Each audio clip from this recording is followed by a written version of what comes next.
Buenos días, licenciada. A mí me corresponde hablar de la monarquía romana. La monarquía romana se inicia con el gobierno de Rómulo en el año 753 a.C. y concluye en el año 509 con la expulsión del rey Tarquino el Soberbio. Roma fue fundada en Lacio, a orillas del río Tíber y próxima al mar, el 21 de abril de 753 a.C. Voy a hablar acerca de su organización política. Los reyes que estuvieron en la monarquía. Durante la monarquía fue gobernada por 7 reyes pertenecientes a 2 dinastías, la latina y la etrusca. Los que estuvieron en la dinastía latina fue Rómulo, Numa Pompilio, Tulio Hostilio y Anco Marcio. La dinastía etrusca fue por Tarquino el Antiguo, Servio Tulio y Tarquino el Soberbio. Su organización política de la monarquía también fue el periodo monárquico, que tenía como autoridad al rey, a la Asamblea Popular y al Senado. El rey, que constituía la autoridad máxima con poder absoluto. La Asamblea Popular, que estaba integrada por los ciudadanos libres con edad militar. Dicha asamblea era convocada por el rey y donde se aprobaban o rechazaban las leyes por aclamación unánime. En el Senado estaba conformado por 300 ancianos patricios, padres de familia. Su organización social estuvo por la familia, que era la base de la organización social. Estaba compuesta por el padre, la madre y los hijos. Las clases sociales de la monarquía fue los patricios, los plebeyos, los clientes y los esclavos. Los patricios o pópulos eran los que formaban la clase aristocrática y constituían el verdadero pueblo con plenos derechos ciudadanos. Los plebeyos formaban la clase social más numerosa, integrada por ciudadanos de origen diverso, tales como extranjeros, libertos, vagabundos y habitantes de las ciudades dominadas.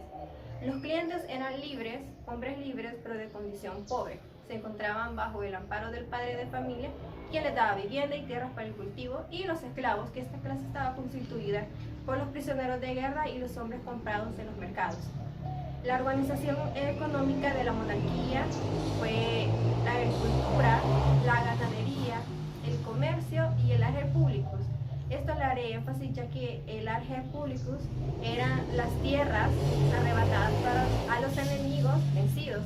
Estas tierras eran distribuidas preferentemente entre los patricios, quienes así incrementaron sus propiedades, dando lugar a la formación de inmensas extensiones de tierra en manos de una familia. En la República Romana, periodo de la historia de Roma, caracterizado por un régimen de gobierno republicano como forma de gobierno. El inicio de la República Romana se sitúa en el año 509 a.C., cuando se puso fin a la monarquía romana con la expulsión del último rey, Lucio Tarquino, el Soberbio, y duró más de 450 años, hasta el año 27 a.C. Luego de una serie de conflictos por el poder, a través de una serie de guerras civiles llamadas guerras púnicas, que desembocaron en el Imperio Romano. El paso a la República constituyó el triunfo de una revolución social, encabezado por la nobleza romana, o sea, los patricios. Este grupo, conformado por hombres ricos, dio forma a un sistema que le permitía controlar el poder político a través de sus 3 instituciones, asambleas o comicios. El Senado y la magistratura. Fue una época marcada por las guerras de expansión y conquista por un lado y por cambios políticos y sociales por otro. En la República Romana hubo una transición política de la monarquía a la república. Fue seguida de graves tensiones sociales internas que fueron aprovechadas por los pueblos vecinos para reducir el control territorial de Roma y conseguir su desaparición. De ahí que durante los primeros 70 años de la república, Roma tuviera que ratificar su identidad en demasiadas ocasiones. Los primeros años de la República fueron de incertidumbre como consecuencia de la confusión política existente. Había partidarios de la monarquía, de la República, de Porcena y de la Liga Latina, entre otros, los que conjugaron en el año 509 a.C. no tenían prevista ninguna fórmula institucional para sustituir a la monarquía.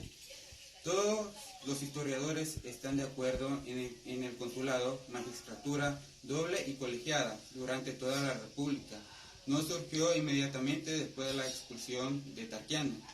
La tesis generalizada presupone que en la transición de la monarquía al consulado se pasó por una fase inmediata en la que designa un pretor máximo por un año y que más tarde designara otras funciones. Imperio Romano.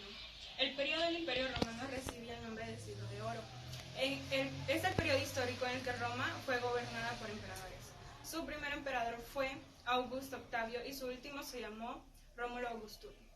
El dominio del Imperio Romano abarca las costas por completo, lo que hoy se conoce como el mar Mediterráneo. Más específicamente, sus dominios eran norte de África, oeste de Asia y sur y oeste de Europa. Todos los poderes administrativos, políticos, militar y religiosos recaían en la figura del emperador. Dicha etapa dio su inicio en el año 29 a.C. y finalizó en el año 476 a.C. y fue la última etapa de la civilización romana. Para su estudio se divide la historia del Imperio Romano en dinastías. Dinastía Julio-Claudia, que abarca desde el año 27 a.C. hasta el año 69 después de Cristo. Dinastía Flavia, comprende los años 69 después de Cristo hasta el 96 después de Cristo. La tercera dinastía se llamó Antonina, 26 al 192 después de Cristo. La cuarta dinastía de los Severos comprende desde el año 193 hasta el 235 después de Cristo. Los romanos poseían una religión politeísta.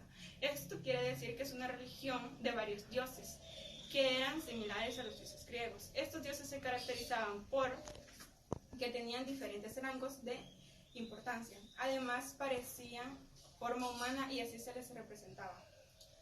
La caída del Imperio Romano. Al finalizar la cuarta dinastía, comienza un periodo que abarca desde el año 235 hasta el año 284 después de Cristo, al que se conoce como crisis del imperio. Allí comienza la caída de dicho Imperio Romano. Finalmente, en el año 284 después de Cristo, comienza la decadencia, hasta culminar con la caída definitiva en el año 476 después de Cristo. Las causas fueron un tanto el debilitamiento y la división interna en el imperio con invasiones externas. Las desventajas del Imperio Romano fueron los bárbaros, las invasiones extranjeras, la caída de la economía, la división del imperio y el saqueo. Las ventajas del Imperio Romano fueron el fin de su política, el fin de la esclavitud, la cultura, la caída de los gobernantes y se repartió Roma entre varios pueblos.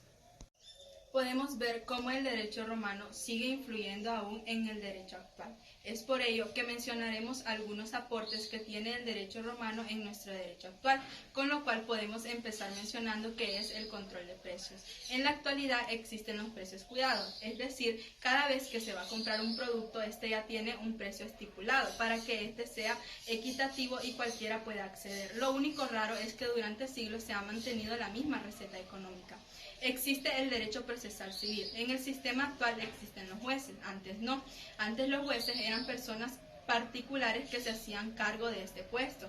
Existía el sistema de apelación, la contestación de la demanda, la prueba, la sentencia. Todos estos eran principios romanos. También ahora podemos ver las obligaciones, contratos, propiedad. Todos estos en la actualidad siguen siendo prácticamente los mismos. Podemos ver cómo existe el deudor, el acreedor, prácticamente es lo mismo. La defensa al consumidor. Cuando hablamos de eso podemos ver cómo los romanos, los juristas romanos defendían a lo que es el adeudor, ya que casi siempre se encontraba en desigualdad con lo que es el acreedor, por ejemplo los usureros, y podemos ver cómo en nuestro derecho actual, incluso en nuestra Constitución de la República, en el artículo 101 y 102, esta actividad está regulada.